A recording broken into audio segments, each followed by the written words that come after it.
We start with the opening prayer. Almighty God, ruler of heaven and earth, we beseech thee to inspire and guide all our counsels and actions, so that we may always walk in the path of justice, love, charity to one another. Help us with thy grace to do only things that will promote the unity, happiness, and prosperity of Nigeria. Amen.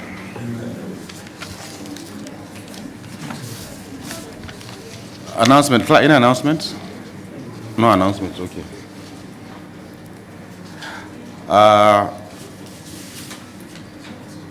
Introduction. You skipped introduction on the agenda, so we'll do introductions first. Starting from my right. Thank you so much, invited guests. I'm Senator Natasha Akpoti-Uduha, representing the good people of Kogi Central. I'm a member of this committee. Thank you. Distinguished colleagues, the Honorable Minister and your team, I'm Senator Engineer Kenneth Eze. I represent the good people of Ebonyi Central Senatorial Zone. I'm a member of this committee. Thank you. Chairman, sir, distinguished colleagues, the Honorable Minister and his team, the Secretariat, I'm Senator Sharafaddin Abiodun Ali. I represent Oyo South Senatorial District. I'm a member of this committee. You're welcome. My name is Senator representing Niger South Senatorial District from Niger State. Thank you. Of the committee representing Niger North. Honorable Minister, please introduce your staff. Thank you very much, Mr. Chairman. This is a very easy period for senators, as you can see. It's quite difficult to have everyone on seat. And at the same time, let me welcome the Honorable Minister and his team and all our guests here. Honorable Minister, my colleagues and I have gone through the summary of the budget. We reviewed the trend from 2024, 2025, and proposal for 2026. Sadly, we're still back to the same problem: inadequate funding. Sadly,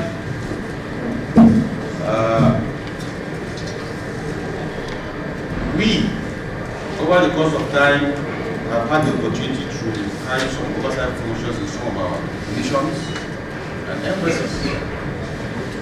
Unless something new has come up, well, we can tell you for free that our missions and embassies are in a very dire situation. Starting from debts, arising from foreign service allowance debts, unpaid, local staff, services, electricity, internet, rents, dilapidated structures, and what have you.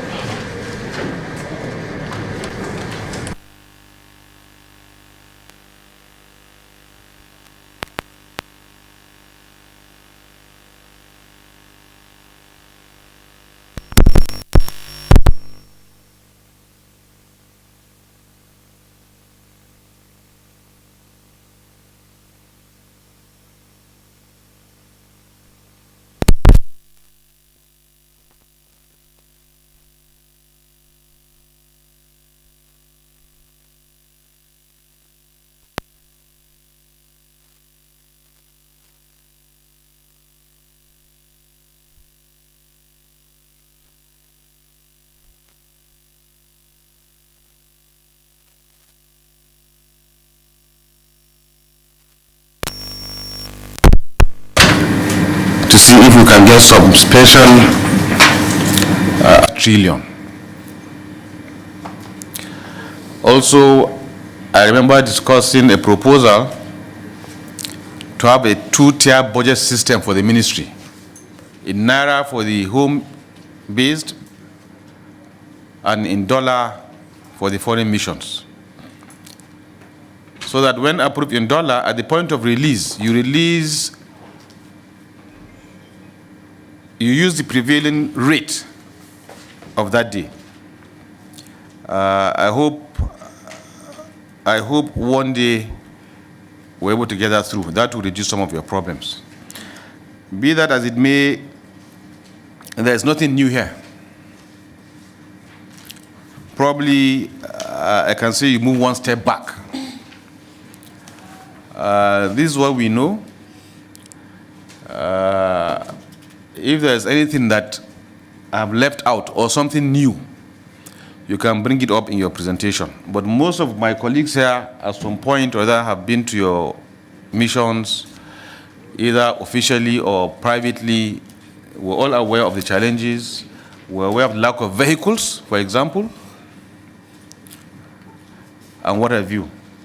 So without wasting your time, I will give you the floor.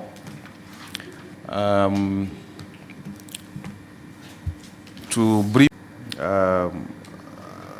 appeal for all of you to keep it up, try your best. I believe with time things will improve. We're all aware of the challenges, we're aware of the difficulties, we're aware of, especially the diplomats, we're aware of how they have to explain to their local staff why they're not paid salary. In some countries, we're owing 3-4 months' salary of local staff. And the chargé or whoever is in charge has to find a way to motivate them to work under very, very difficult circumstances and conditions. So I wish we could do better. I feel your pains. I have an idea, a slight idea of your issues. I hope that this year we'll try again. Last year, the Senate President made the promise that at the appropriations, they will do something about your budget. We'll send him a reminder for this year to see if this time around will be successful. So, Honourable Minister, the floor is yours. You can brief our colleagues. Clerk, anything outside that? So, Honourable Minister, go ahead. Thank you very much, Mr. Chairman, and which means that quite often there's a lot of encroachment in the role or the functions of the statutory functions of the Ministry of Foreign Affairs.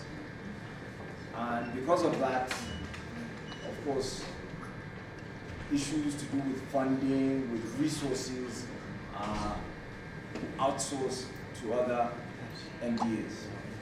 I'll give you a typical example of where it becomes necessary, even with this habit of securitization, where at the end of the day, you still need the Ministry of Foreign Affairs to step in to resolve problems. We had the recent incident of one of our Air Force aircraft being impounded in Burkina Faso. Because it was a very difficult situation, everybody backed off.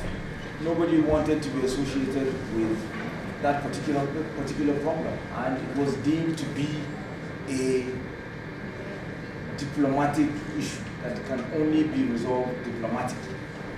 And this is where the Ministry of Foreign Affairs and its diplomats had to step in, go to Burkina Faso, engage with the president of Burkina Faso and other senior government officials, and we were lucky to have been able to resolve it.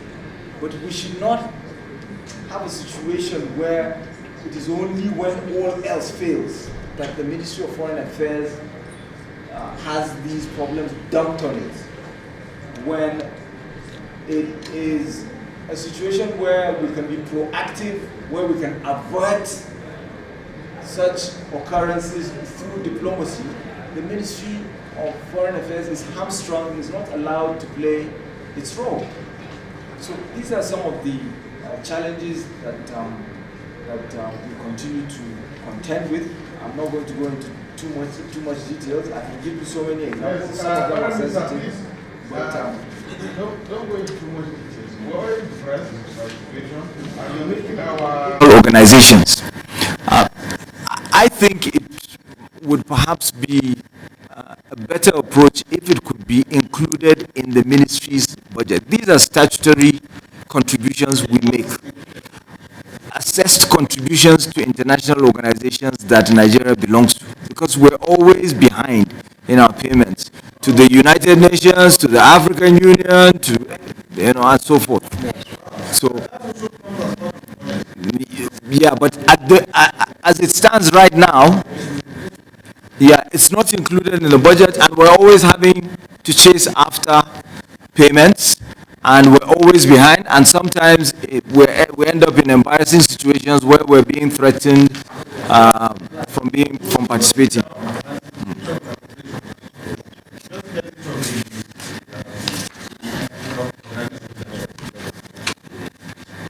And the only other issue is the insurance of the headquarters building, but I will stop there. Thank you very much, Mr. Chairman.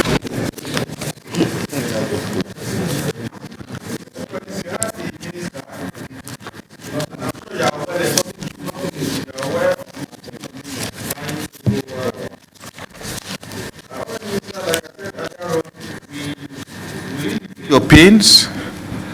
I mean, you can see we wish we could do better, we could do more at our own level. We will try our best to engage with appropriations, we engage with the President of the Senate to see what can be done. I know last year you did your needs assessment, 1.5 trillion.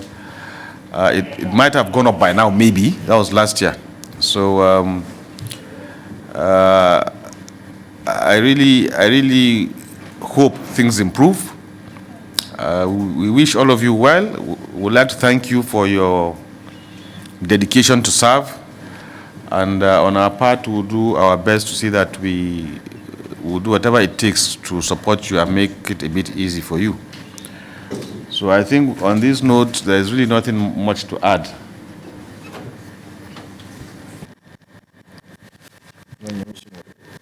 My attention has just been drawn. If you have any special request that is not captured in the budget, please send it to the clerk, so that in our meeting with appropriations we can, like the one for the organizations and what have you, yeah, so that we can take you from there. So on this note, I think we've come to the end of this budget defense. Can someone move for adjournment? Thank you, Mr. Chairman. From the Minister of Foreign Affairs, and with your wise counsel that they should list out all the levies that Nigeria owes to the foreign, to our foreign, should I say, institutions or bodies that we belong. In the absence of further interactions, I hereby call for the close of this session. Seconder. I second the motion ably moved by Senator Natasha. I so second. Distinguished colleagues, a motion has been moved and seconded that this budget defense be adjourned. Those in favor say aye. Aye. Those against say nay. The ayes have it.